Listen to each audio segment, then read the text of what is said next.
Welcome to the 401k Marketing Podcast. Are you ready to be the go-to expert in the retirement plan community? Listen in as we share ideas, resources, and best practices that you can use to professionalize your firm, demonstrate your authority, and earn more 401k business. All right. Welcome, everyone. Thank you guys for joining another episode of the 401k Marketing Podcast. Today, we have Carlos of CEFEX joining us, and we are very lucky to have him along. We got to sit in with one of their annual meetings yesterday, and we get to have Carlos on our podcast today. So very excited to have you, Carlos. Just as a quick introduction, Carlos is the VP at CEFEX at Broadridge Financial Solutions. And if you might have been living under a rock and don't know what CEFEX is, they are essentially the folks that award the Good Housekeeping Seal of Approval for organizations within our industry. So, Carlos, thank you so much for joining us today. Oh, my pleasure, Missy. So before we dive in, I would love for you to expand a little bit on the importance of a certification program in an industry such as ours. Sure. Certification programs have been around for decades. They exist in a number of industries. I have particular experience with the International Organization for Standardization, a very large group that runs and oversees certifications for other industries such as food safety, aerospace, automotive, environmental quality, and so on. And I myself came from one of the largest certification bodies or registrars in North America. That was the CSA group, which operates a lot like UL, or the underwriters laboratories in the US, in case people are more familiar with that. But the one underlying aspect of a certification program is the fact that it's always based on a standard. And so no matter what industry you're in, there are various standards which could apply. So for example, in the automotive space, if you're a large car manufacturer, there could be a standard, or there is a standard, for how your suppliers must operate in order for them to sell to you. So this is in place. There's ISO standards for that. When we saw that about 17 years ago, said, hey, we need something like this for the retirement industry space, the financial services space, and hence CEFEX was born to serve that same purpose, which is to provide assurance to users of financial services or retirement plan participants to show them that the supplied product is operating as best as it can. That's interesting. So before CEFEX came about, I know we have our fiduciary standard and ERISA. There was no other certification program or any seals that folks could look to say, yes, this is our firm. They've been rigorously tested. That's correct. Yeah, when we started, there was no one doing exactly like this. There are other types of audit programs, but they don't work in the exact same way. This is, as I mentioned, a standards-based certification. And we use the standard that has been was published a long time ago by FI 360 as one of the fiduciary thought leaders in the United States. So we actually perform assessments based on that standard. Okay. So, I mean, I would love to hear a little bit more about the assessments and what CEFEX actually does and how you guys go through that process. Yeah, so we operate very much like almost any other international registrar or certification body. And in fact, our whole process uses an ISO standard itself in terms of how we perform assessments. But as I mentioned, you start with the standard, and the standard is a best practice standard, which is public. It's available to everyone to see. And it was written by experts, and it has gone through a lot of review by professional bodies, by lawyers, ERISA attorneys, and so on, to land on something which is common to most players in the space. So that's the starting point. What we did from that is develop a way of performing an audit or an assessment, which would be able to provide evidence of adherence to that standard. So, that means collecting documents, doing interviews, basically collecting data that a particular entity, like a financial advisor, an investment advisor, is adhering to the standard. And these assessments are performed by analysts, folks who are experts in their own right, and they've gone through training and are very, very knowledgeable, of course, on the standard. Absolutely. And that's what we were able to join in for a moment yesterday to be in with the analyst meeting. There were so many great folks, so much knowledge in that 2 hours. I feel like I learned a ton. What types of things what type of training do the analysts go through? Or are there any sort of prerequisites to be analysts?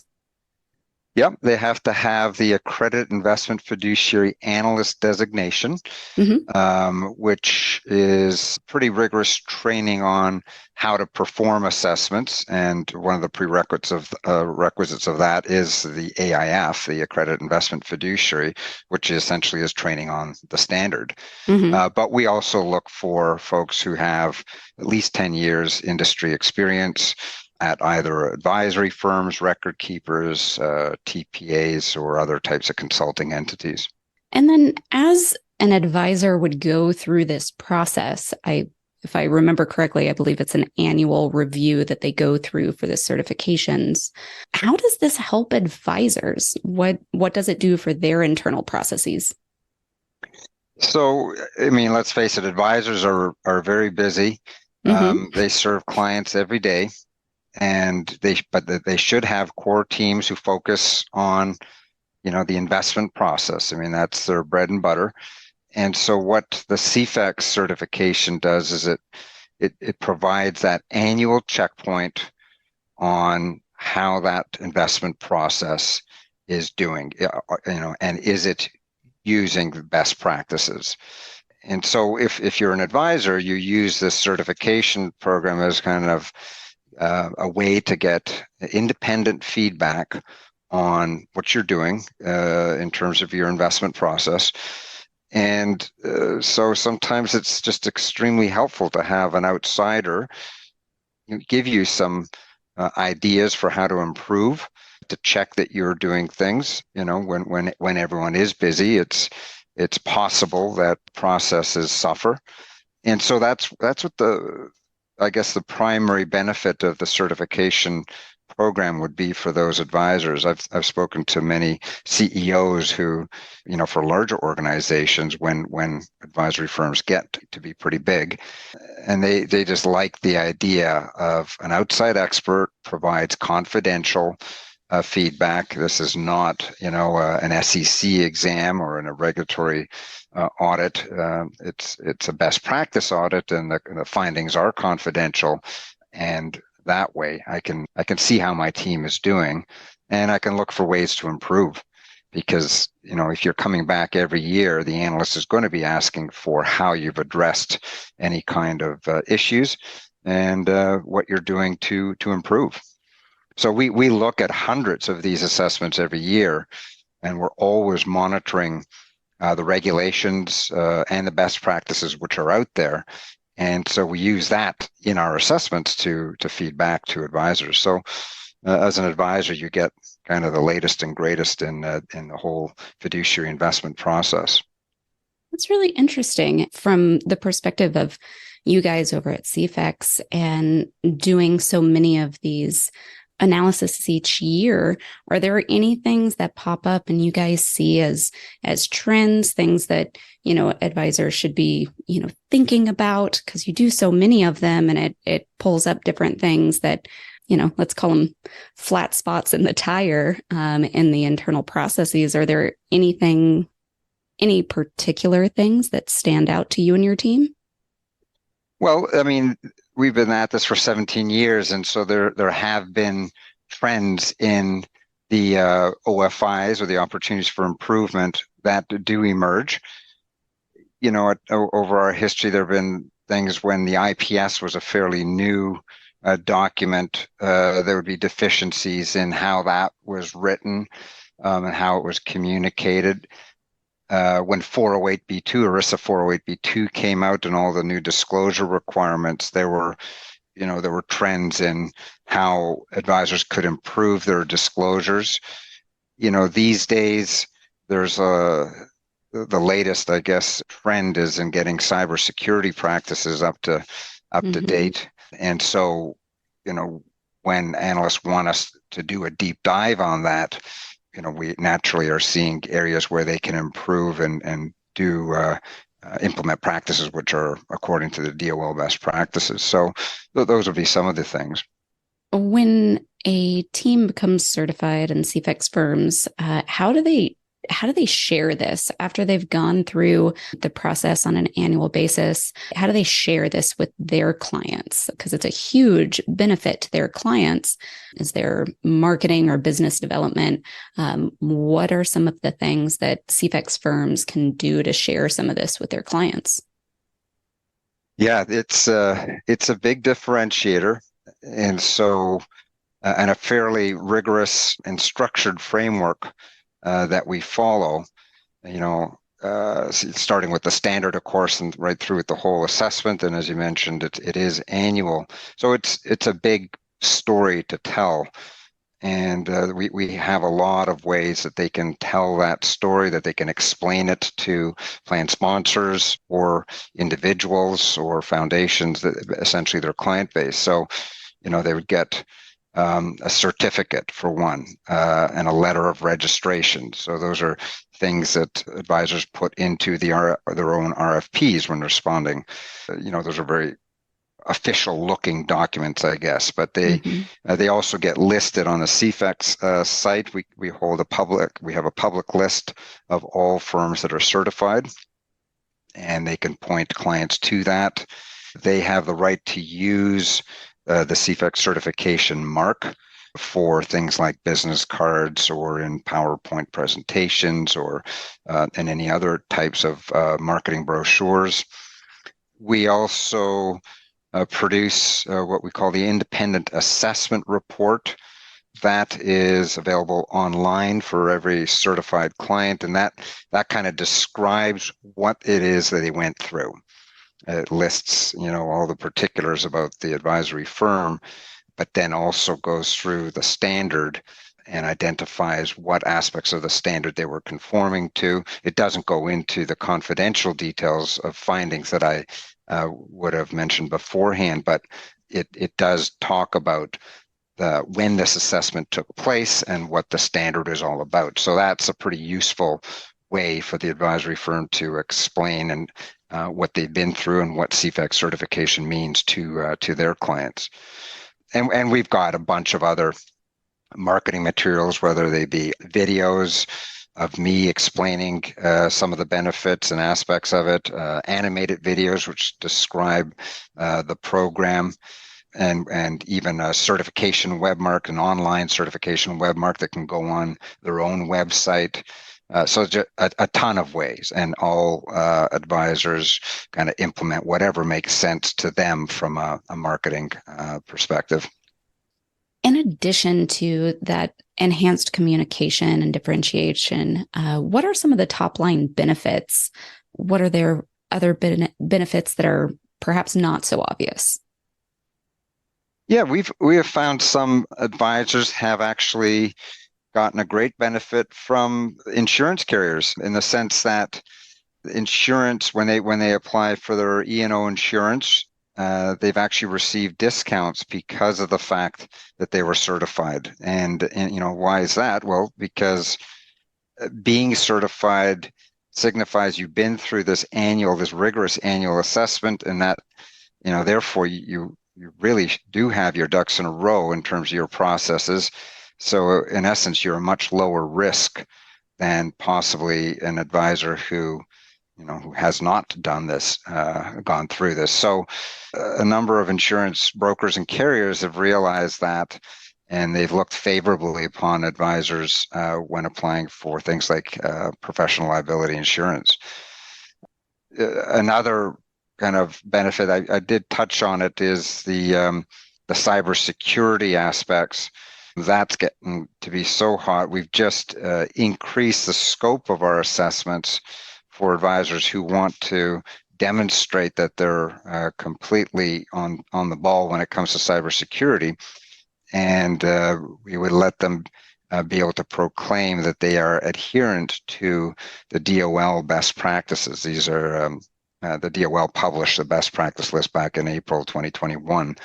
And so that's we're finding a lot of interest there, and folks are being able to now tell their clients, we really do take not only our fiduciary responsibilities seriously, but our cybersecurity responsibilities just as serious.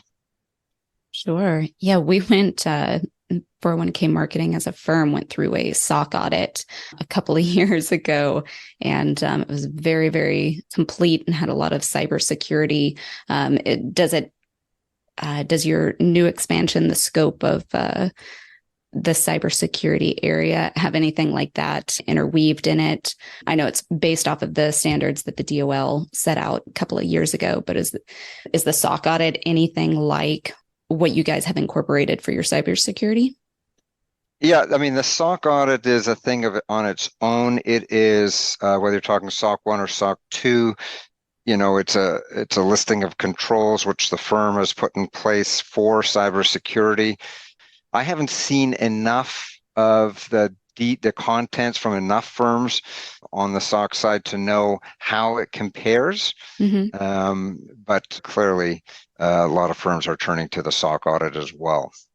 We were kind of talking about benefits before, and you had mentioned how it's a huge benefit to advisors to show this off to their potential clients, and then also their clients as a way of client retention.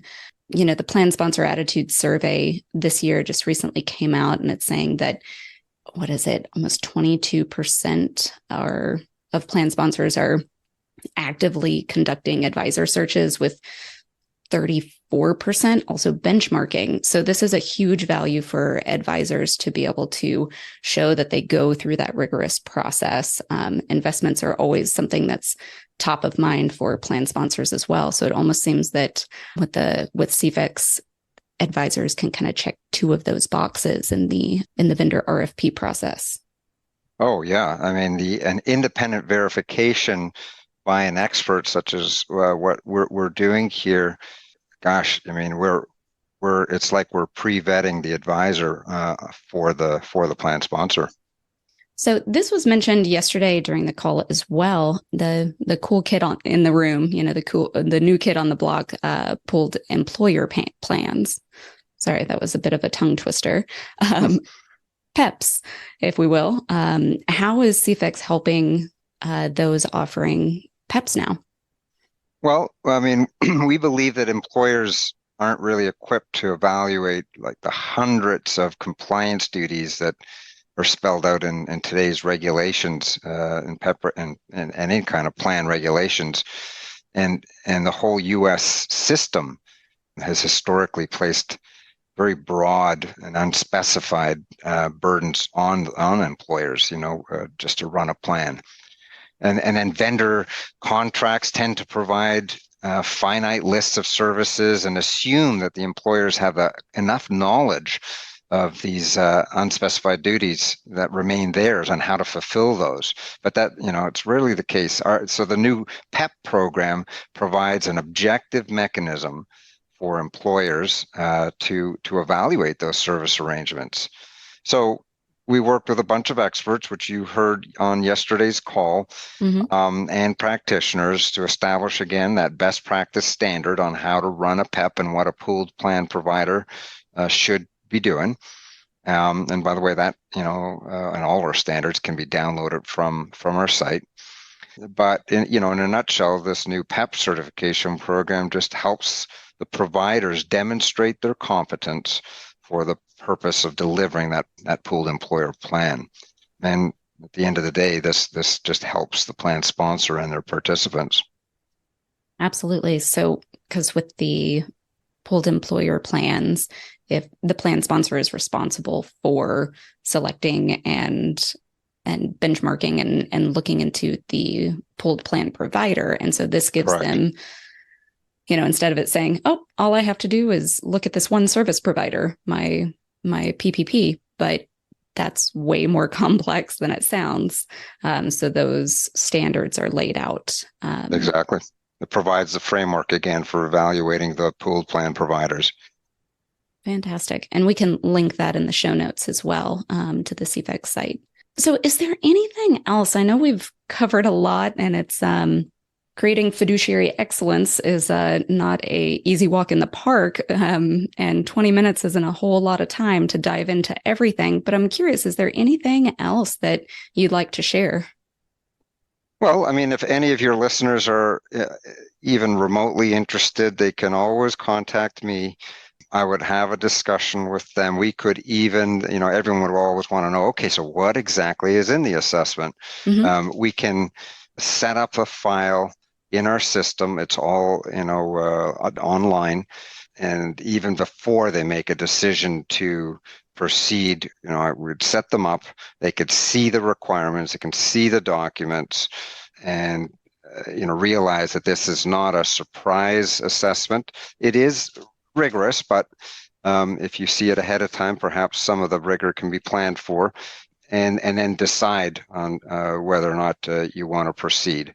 So we're happy to talk to anyone to help them make that decision, and ultimately they could realize very quickly if this is for them or not.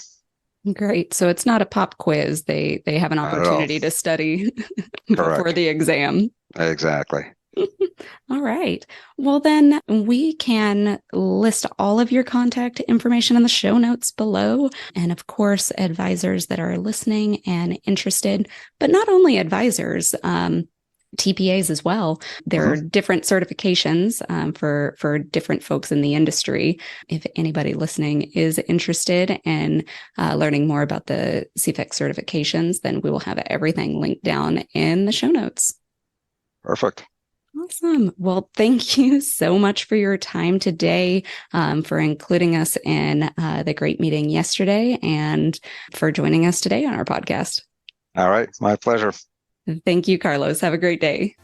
Thank you so much for listening to today's 401k Marketing Podcast. Click the subscribe button below to be notified when new episodes become available. The information covered and posted represents the views and opinions of our guest and does not necessarily represent the views or opinions of 401k Marketing. The content has been available for informational and educational purposes only. We hope you enjoyed.